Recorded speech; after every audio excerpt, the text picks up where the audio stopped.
आपका स्वागत है साहित्यिक पाखी यूट्यूब चैनल पर। लीजिए सुनिए मुंशी प्रेमचंद द्वारा रचित कहानी घर जमाई। हरिधन जेठ की दोपहरी में ऊख में पानी देकर आया और बाहर बैठा रहा। घर में से धुआं उठता नजर आता था। छन छन की आवाज भी आ रही थी। उसके दोनों साले उसके बाद आए और घर में चले गए। दोनों सालों के लड़के भी आए और उसी तरह अंदर दाखिल हो गए। पर हरिधन अंदर न जा सका। इधर 1 महीने से उसके साथ यहाँ जो बर्ताव हो रहा था और विशेषकर कल उसे जैसी फटकार सुननी पड़ी थी, वह उसके पाव में बेड़िया सी डाले हुए था। कल उसकी सास ही ने तो कहा था, मेरा दी तुमसे भर गया, मैं तुम्हारी जिंदगी का ठेका लिए बैठी हूँ क्या। और सबसे बढ़कर अपनी स्त्री की निष्ठुरता ने उसके हृदय के टुकड़े कर दिए थे। वह बैठी यह फटकार सुनती रही, पर एक बार भी तो उसके मुंह से न निकला, अम्मा तुम क्यों इनका अपमान कर रही हो। बैठी गटगट सुनती रही। शायद मेरी दुर्गति पर खुश हो रही थी। इस घर में वह कैसे जाए? क्या फिर वही गालियां खाने, वही फटकार सुनने के लिए? और आज इस घर में जीवन के 10 साल गुजर जाने पर यह हाल हो रहा है। मैं किसी से कम काम नहीं कहता हूं। दोनों साले मीठी नींद सोते रहते हैं और मैं बैलों को सानी पानी देता हूँ, छांटी काटता हूँ। वहाँ सब लोग पल पल पर चिलम पीते हैं। मैं आंखें बंद किए अपने काम में लगा रहता हूँ। संध्या समय पर घरवाले गाने बजाने चले जाते हैं। मैं घड़ी रात तक गायन भैंसे दुहता हूँ। उसका यह पुरस्कार मिल रहा है कि कोई खाने को भी नहीं पूछता। उल्टे और गालियां मिलती हैं। उसकी स्त्री घर से डोल लेकर निकली और बोली, जरा इसे कुएं से खींच लो, एक बूंद पानी नहीं है। हरिधन ने डोल लिया और कुएं से पानी भर लाया। उसे जोर से भूख लगी हुई था। समझा अब खाने को बुलाने आएगी। मगर स्त्री डोल लेकर अंदर गई तो वहीं की हो रही। हरिधन थकामादा क्षुधा से व्याकुल पड़ा सो रहा। सहसा उसकी स्त्री गुमानी ने आकर उसे जगाया। हरिधन ने पड़े पड़े ही कहा, क्या है? क्या पड़ा भी न रहने देगी या और पानी चाहिए? गुमानी कटु स्वर में बोली, गुर्राते क्यों हो, खाने को बुलाने आई हूं। हरिधन ने देखा उसके दोनों साले और बड़े साले के दोनों लड़के भोजन किए चले जा रहे हैं। उसकी देह में आग लग गई। मेरी अब यह नौबत पहुंच गई कि इन लोगों के साथ बैठकर खा भी नहीं सकता। मैं इनकी जूठी थाली चाटने वाला हूं। मैं इनका कुत्ता हूं, जिसे खाने के बाद टुकड़ा रोटी डाल दी जाती है। यही घर हैं जहां आज से 10 साल पहले उसका कितना आदर सत्कार होता था। साले गुलाम बने रहते थे। सास मुँह जोहती रहती थी। स्त्री पूजा करती थी। तब उसके पास रुपए थे, जायदाद थी। अब वह दरिद्र हैं। उसकी सारी जायदाद को इन्हीं लोगों ने कूड़ा कर दिया। अब रोटियों के भी लाले हैं। उसके जी में एक ज्वालासी उठी कि इसी वक्त अंदर जाकर सास को और साली को भिगो भिगो कर लगाए। पर जब्त करके रह गया। पड़े पड़े बोला, मुझे भूख नहीं है, आज न खाऊंगा। गुमानी ने कहा, न खाओगे मेरी बला से, हाँ नहीं तो खाओगे तुम्हारे ही पेट में जाएगा, कुछ मेरे पेट में थोड़े ही जाएगा। हरिधन का क्रोध आंसू बन गया। यह मेरी स्त्री हैं, जिसके लिए मैंने अपना सर्वस्व मिट्टी में मिला दिया। मुझे उल्लू बनाकर यह सब मुझे अब निकाल देना चाहते हैं। वह अब कहाँ जाए, क्या करें? उसकी सास आकर बोली, चलकर खा क्यों नहीं लेते जी, रूठते किस पर हो, यहाँ तुम्हारे नखरे सहने का किसी में बूता नहीं है। जो देते हैं वह मत देना, और क्या करोगे? तुमसे बेटी ब्याही हैं, कुछ तुम्हारी जिंदगी का ठेका नहीं लिया है। हरिधन ने मर्माहत होकर कहा, हाँ अम्मा, मेरी भूल थी कि मैं यही समझ रहा था। अब मेरे पास क्या है कि तुम मेरी जिंदगी का ठेका लोगी? जब मेरे पास धन भी था तब सब कुछ आता था। अब दरिद्र हूं, तुम क्यों बात पूछोगी? बूढ़ी सास भी मुंह फुलाकर भीतर चली गई। बच्चों के लिए बाप एक फालतू सी चीज, एक विलास की वस्तु है, जैसे घोड़े के लिए चने या बाबुओं के लिए मोहन भोग। मोहन भोग उम्र भर न मिले तो किसका नुकसान है, मगर एक दिन रोटी दाल के दर्शन न हो तो फिर देखिए क्या हाल होता है। पिता के दर्शन कभी कभी शामसबेरे हो जाते हैं। वह बच्चे को उछालता है, दुलारता है, कभी गोद में लेकर या उंगली पकड़कर सैर कराने ले जाता है, और बस यही उसके कर्तव्य की इति है। वह परदेश चला जाए, बच्चे को परवाह नहीं होती, लेकिन माँ तो बच्चे का सर्वस्व है। बालक एक मिनट के लिए भी उसका वियोग नहीं सह सकता। पिता कोई हो उसे परवाह नहीं, केवल एक उछालने कुदाने वाला आदमी होना चाहिए, लेकिन माता तो अपनी होनी चाहिए, सोलहोआने अपनी। वही रूप, वही रंग, वही प्यार, वही सब कुछ। वह अगर नहीं है तो बालक के जीवन का स्रोत मानो सूख जाता है, फिर वह शिव का नंदी है। पर फूल या जल चढ़ाना लाजिमी नहीं, अख्तियारी है। हरिधन की माता का आज 10 साल हुए देहांत हो गया था। उस वक्त उसका विवाह हो चुका था। वह 16 साल का कुमार था। पर मां के मरते ही उसे मालूम हुआ कि मैं कितना निस्सहाय हूं। जैसे उस घर पर उसका अधिकार ही न रहा हो। बहनों के विवाह हो चुके थे, भाई कोई दूसरा न था। बेचारा अकेले घर में जाते भी डरता था। मां के लिए रोता था, पर मां की परछाई से डरता था। जिस कोठरी में उसमें देहत्याग किया था, उधर आंखें तक न उठाता। घर में एक बुआ थी, वह हरिधन को बहुत दुलार करती। हरिधन को अब दूध ज्यादा मिलता, काम भी कम करना पड़ता। बुआ बार बार पूछती, बेटा कुछ खाओगे? बाप भी अब उसे ज्यादा प्यार करते। उसके लिए अलग एक गाय मंगवा दी। कभी कभी उसे कुछ पैसे देते कि जैसे चाहे खर्च करे। पर इन मरहमों से वह घाव न पूरा होता था, जिसने उसकी आत्मा को आहत कर दिया था। वह दुलार और प्यार बार बार माँ की याद दिलाता। माँ की घुड़कियों में जो मजा था, वह क्या इस दुलार में था? माँ से मांगकर, लड़कर, ठुनक कर, रूठ कर लेने में जो आनंद था, वह क्या भिक्षादान में था? पहले वह स्वस्थ था, मांग मांग कर खाता था, लड़ लड़ कर खाता। अब वह बीमार था, अच्छे से अच्छे पदार्थ उसे दिए जाते थे, पर भूख न थी। साल भर तक वह इसी दशा में रहा। फिर दुनिया बदल गई। एक नई स्त्री, जिसे लोग उसकी माता कहते थे, उसके घर में आई और देखते देखते एक काली घटा की तरह उसके संकुचित भूमंडल पर छा गई। सारी हरियाली, सारे प्रकाश पर अंधकार का पर्दा पड़ गया। हरिधन ने इस नकली माँ से बात तक न की, कभी उसके पास न गया तक नहीं। एक दिन घर से निकला और ससुराल चला आया। बाप ने बार बार बुलाया, पर उसके जीते जी वह फिर उस घर में न गया। जिस दिन उसके पिता के देहांत की सूचना मिली, उसे एक प्रकार का ईर्ष्यामय हर्ष हुआ। उसकी आंखों में आंसू की एक बूंद भी न आई। इस नए संसार में आकर हरिधन को एक बार फिर मातृस्नेह का आनंद मिला। उसकी सास ने ऋषि वरदान की भांति उसके शून्य जीवन को विभूतियों से परिपूर्ण कर दिया। मरुभूमि में हरियाली उत्पन्न हो गई।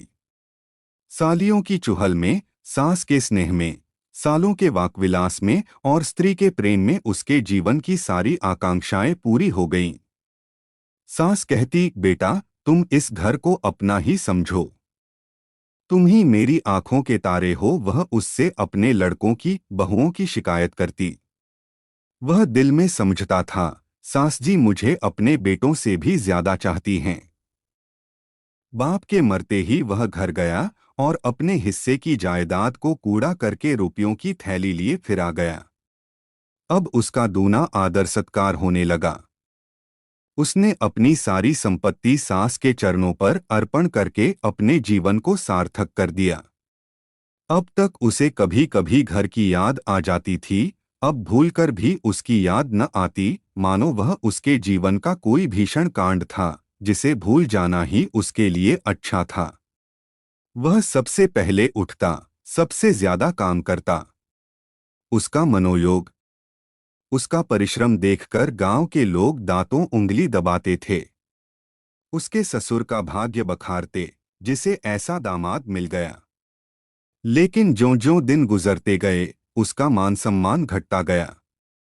पहले देवता था, फिर घर का आदमी, अंत में घर का दास हो गया। रोटियों में भी बाधा पड़ गई। अपमान होने लगा। अगर घर के लोग भूखों मरते और साथ ही उसे भी मरना पड़ता, तो उसे जरा भी शिकायत न होती। लेकिन जब वह देखता और लोग मूंछों पर ताव दे रहे हैं, केवल मैं ही दूध की मक्खी बना दिया गया हूं, तो उसके अंतस्तल से एक लंबी ठंडी आह निकल जाती। अभी उसकी उम्र कुछ 25 साल की तो थी। इतनी उम्र इस घर में कैसे गुजरेगी? और तो और उसकी स्त्री ने भी आंखें फेर ली। यह उस विपत्ति का सबसे क्रूर दृश्य था। हरिधन तो उधर भूखा प्यासा चिंतादाह में जल रहा था, इधर घर में सास जी और दोनों सालों में बातें हो रही थी। गुमानी भी हाँ में हाँ मिलाती जाती थी। बड़े साले ने कहा, हम लोगों की बराबरी करते हैं। यह नहीं समझते कि किसी ने उसकी जिंदगी भर का बीड़ा थोड़े ही लिया है। 10 साल हो गए। इतने दिनों में क्या 2-3 हजार न हड़प गए होंगे? छोटे साले ने कहा, मजूर हो तो आदमी घुड़के भी, डांटे भी, अब इनसे कोई क्या कहें। न जाने इनसे कब पिंड छूटेगा भी या नहीं। अपने दिल में समझते होंगे, मैंने 2,000 रुपए नहीं दिए हैं। यह नहीं समझते कि उनके 2,000 रुपए कब के उड़ चुके हैं। सवा सेर तो 1 जून को चाहिए। सास गंभीर भाव से बोली, बड़ी भारी खुराक है। गुमानी माता के सिर से जू निकल रही थी। सुलगते हुए हृदय से बोली, निकम्मे आदमी को खाने के सिवा और काम ही क्या रहता है। बड़े खाने की कोई बात नहीं है। जिसको जितनी भूख हो उतना खाए, लेकिन कुछ पैदा करना चाहिए। यह नहीं समझते कि पहुनई में किसी के दिन कटे हैं। छोटे, मैं तो एक दिन कह दूंगा। अब आप अपनी राह लीजिए, आपका कर्जा नहीं खाया है। गुमानी घर वालों की ऐसी ऐसी बातें सुनकर अपने पति से द्वेष करने लगी थी। अगर वह बाहर से 4 पैसे लाता, तो इस घर में उसका कितना मान सम्मान होता, वह भी रानी बनकर रहती। न जाने क्यों कहीं बाहर जाकर कमाते उसकी नानी मरती हैं। गुमानी की मनोवृत्तियां अभी तक बिल्कुल बालपन की सी थी। उसका अपना कोई घर न था। उसी घर का हितहित उसके लिए भी प्रधान था। वह भी उन्हीं शब्दों में विचार करती, इस समस्या को उन्हीं आंखों से देखती जैसे उसके घरवाले देखते थे। सच तो है, 2,000 रुपए में क्या किसी को मोल ले लेंगे? 10 साल में 2,000 रुपए होते ही क्या है? 200 ही तो साल भर के हुए। क्या 2 आदमी साल भर में 200 भी न खाएंगे? फिर कपड़े लत्ते, दूध घी सब कुछ तो हैं। 10 साल हो गए, एक पीतल का छल्ला नहीं बना। घर से निकलते तो जैसे इनके प्राण निकलते हैं। जानते हैं, जैसे पहले पूजा होती थी, वैसे ही जन्म भर होती रहेगी। यह नहीं सोचते कि पहले और बात थी, अब और बात है। बहू ही पहले ससुराल जाती है, तो उसका कितना महात्म होता है। उसके डोली से उतरते ही बाजे बजते हैं, गांव मोहल्ले की औरतें उसका मुंह देखने आती हैं और रुपए देती हैं। महीनों उसे घर भर से अच्छा खाने को मिलता है, अच्छा पहनने को कोई काम नहीं लिया जाता, लेकिन 6 महीने बाद कोई उसकी बात भी नहीं पूछता, वह घर भर की लौड़ी हो जाती हैं। उनके घर में मेरी तो वही गति होती। फिर काहे को रोना। जो यह कहो कि मैं तो काम करता हूँ, तो तुम्हारी भूल है, मजूर और बात हैं। उसे आदमी डांटता भी है, मारता भी है, जब चाहता है रखता है, जब जी चाहता है निकाल देता है, कसकर काम लेता है। यह नहीं कि जब जी में आया कुछ काम किया, जब जी में आया पढ़कर सो रहे। हरिधन भी पड़ा अंदर ही अंदर सुलग रहा था कि दोनों साले बाहर आए और बड़े साहब बोले, भैया उठो, तीसरा पहर ढल गया, कब तक सोते रहोगे, सारा खेत पड़ा है। हरिधन चट से उठ बैठा और तीव्र स्वर में बोला, क्या तुम लोगों में मुझे उल्लू समझ लिया है। दोनों साले हक्का बक्का हो गए। जिस आदमी ने कभी जबान नहीं खोली, हमेशा गुलामों की तरह हाथ बांधे हाजिर रहा, वह आज एकाएक इतना आत्माभिमानी हो गया, यह उनको चौंका देने के लिए काफी था। कुछ जवाब न सूझा। हरिधन ने देखा इन दोनों के कदम उखड़ गए हैं, तो एक धक्का और देने की प्रबल इच्छा को न रोक सका।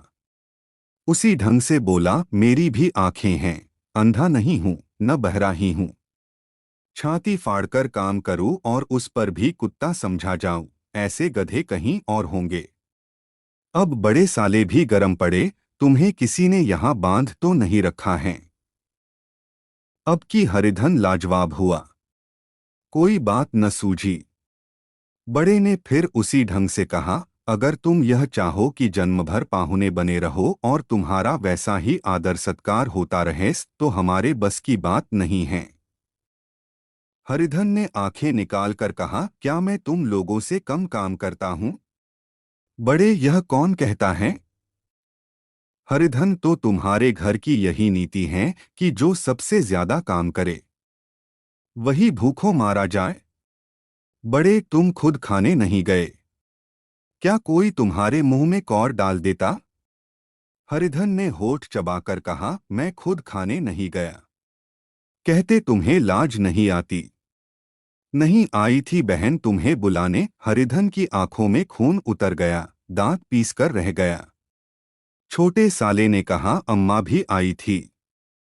तुमने कह दिया मुझे भूख नहीं है, तो क्या करती? सांस भीतर से लपकी चली आ रही थी। यह बात सुनकर बोली, कितना कहकर हार गई, कोई उठे न तो मैं क्या करूं? हरिधन ने विष, खून और आग से भरे हुए स्वर में कहा, मैं तुम्हारे लड़कों का जूठा खाने के लिए हूं।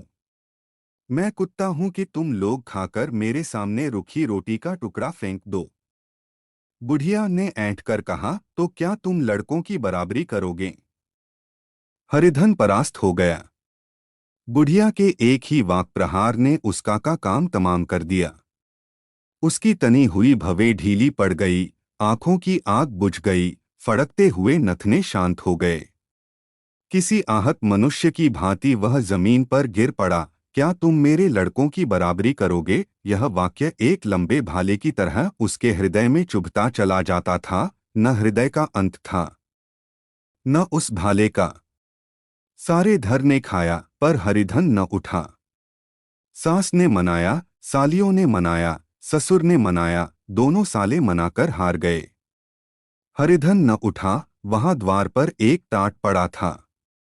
उसे उठाकर सबसे अलग कुएं पर ले गया और जगत पर बिछाकर पड़ा रहा। रात भीग चुकी थी। अनंत आकाश में उज्ज्वल तारे बालकों की भांति क्रीड़ा कर रहे थे। कोई नाचता था, कोई उछलता था, कोई हंसता था, कोई आंखें मीचकर फिर खोल देता था। रहकर कोई साहसी बालक सपाटा भरकर एक पल में उस विस्तृत क्षेत्र को पार कर लेता था और न जाने कहाँ छा जाता था। हरिधन को अपना बचपन याद आया, जब वह भी इसी तरह क्रीड़ा करता था। उसकी बालस्मृतियां उन्हीं चमकीले तारों की भांति प्रज्वलित हो गईं। वह अपना छोटा सा घर, वह आम का बाग जहां वह केरिया चुना करता था, वह मैदान जहां कबड्डी खेला करता था, सब उसका याद आने लगे। फिर अपनी स्नेहमयी माता की सदैव मूर्ति उसके सामने खड़ी हो गई। उन आंखों में कितनी करुणा थी, कितनी दया थी। उसे ऐसा जान पड़ा मानो माता की आंखों में आंसू भरे। उसे छाती से लगा लेने के लिए हाथ फैलाए उसकी ओर चली आ रही हैं। वह उस मधुर भावना में अपने को भूल गया। ऐसा जान पड़ा मानो माता ने उसे छाती से लगा लिया है और उसके सिर पर हाथ फेर रही हैं। वह रोने लगा, फूट फूट कर रोने लगा।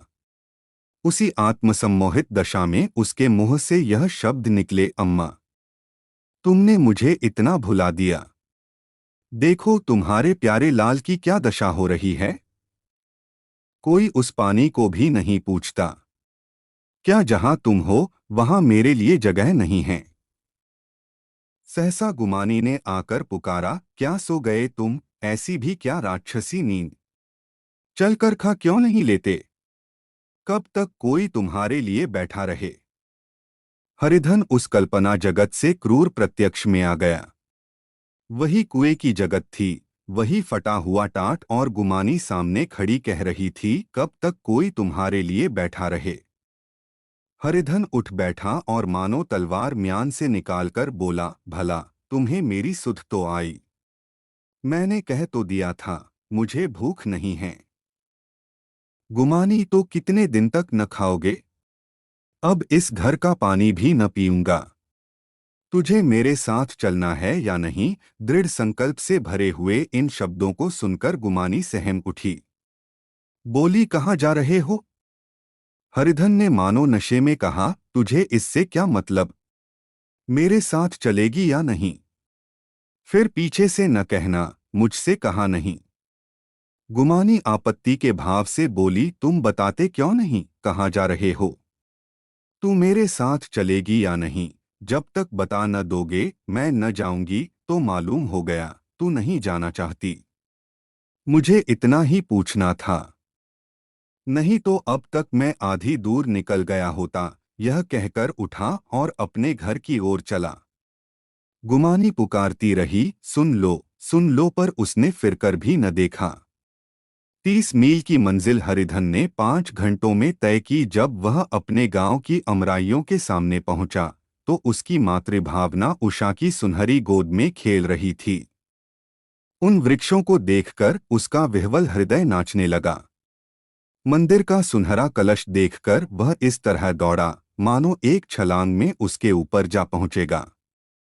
वह वेग में दौड़ा जा रहा था, मानो उसकी माता गोद फैलाए उसे बुला रही हो। जब वह आमों के बाग में पहुंचा, जहां डालियों पर बैठकर वह हाथी की सवारी का आनंद पाता था, जहां के कच्चे बेरों और लिसोड़ों में एक स्वर्गीय स्वाद था, तो वह बैठ गया और भूमि पर सिर झुकाकर रोने लगा, मानो अपनी माता को अपनी विपत्तिकथा सुना रहा हो। वहां की वायु में, वहां के प्रकाश में मानो उसकी विराट रूपिणी माता व्याप्त हो रही थी। वहां की अंगुलंगुल भूमि माता के पदचिह्नों से पवित्र थी। माता के स्नेह में डूबे हुए शब्द अभी तक मानो आकाश में गूंज रहे थे। इस वायु और इस आकाश में न जाने कौन सी संजीवनी थी, जिसने उसके शोकार्त हृदय को फिर बालोत्साह से भर दिया। वह एक पेड़ पर चढ़ गया और अधर से आम तोड़ तोड़ कर खाने लगा। सांस के वह कठोर शब्द, स्त्री का वह निष्ठुर आघात, वह सारा अपमान उसे भूल गया। उसके पांव फूल गए थे, तलवों में जलन हो रही थी, पर इस आनंद में उसे किसी बात का ध्यान न था। सहसा रखवाले ने पुकारा, वह कौन ऊपर चढ़ा है रे। उतर अभी नहीं तो ऐसा पत्थर खींचकर मारूंगा कि वही ठंडे हो जाओगे। उसने कई गालियां भी दी इस फटकार, और इन गालियों में इस समय हरिधन को अलौकिक आनंद मिल रहा था।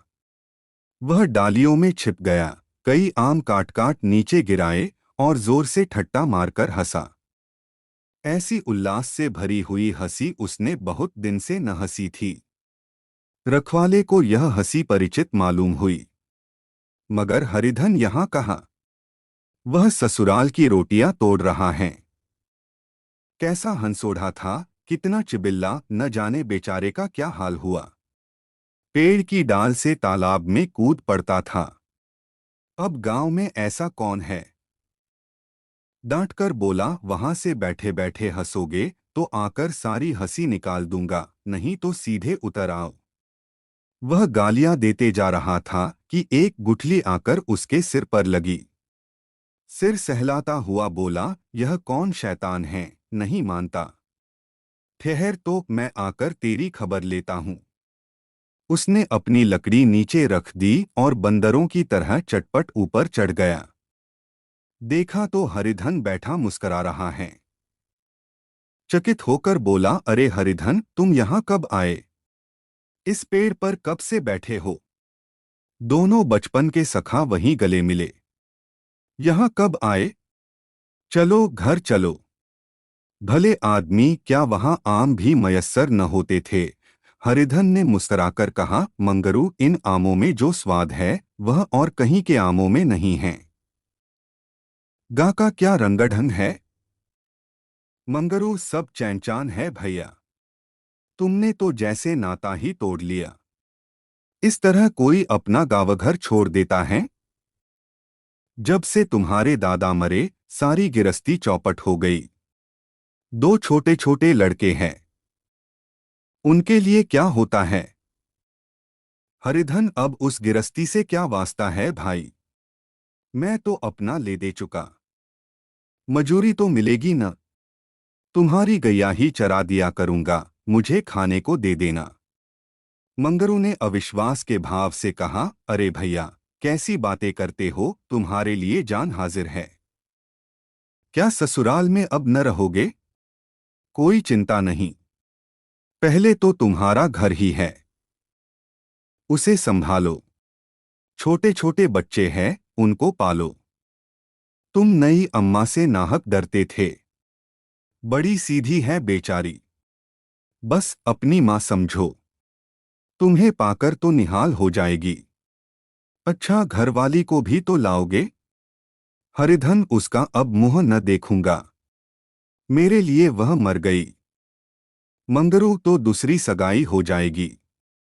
अब की ऐसी महरिया ला दूंगा कि उसके पैर धो धोकर पियोगे, लेकिन कहीं पहली भी आ गई तो?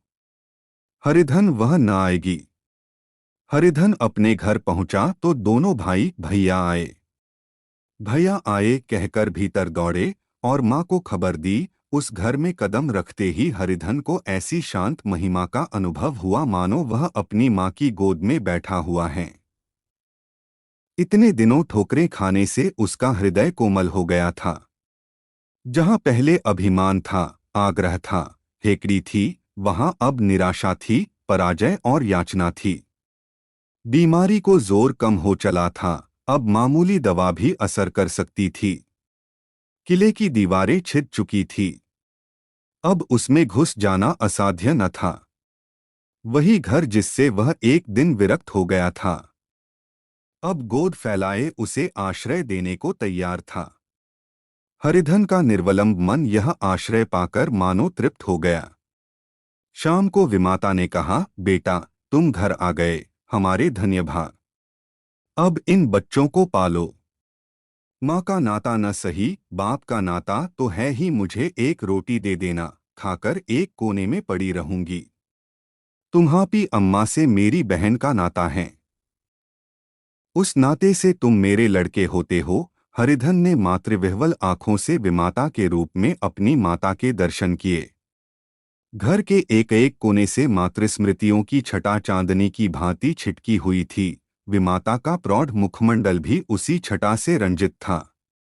दूसरे दिन हरिधन फिर कंधे पर हल रखकर खेत को चला। उसके मुख पर उल्लास था और आंखों में गर्व। वह अब किसी का आश्रित नहीं, आश्रयदाता था। किसी के द्वार का भिक्षुक नहीं, घर का रक्षक था। एक दिन उसने सुना, गुमानी ने दूसरा घर कर लिया। माँ से बोला, तुमने सुना काकी? गुमानी ने घर कर लिया। काकी ने कहा, घर क्या कर लेगी, ठट्ठा है। बिरादरी में ऐसा अंधे। पंचायत नहीं, अदालत तो है।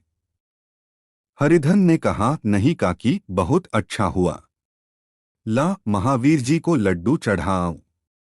मैं तो डर रहा था, कहीं मेरे गले न आ पड़े। भगवान ने मेरी सुन ली। मैं वहां से यही ठान कर चला था, अब उसका मुंह न देखूंगा।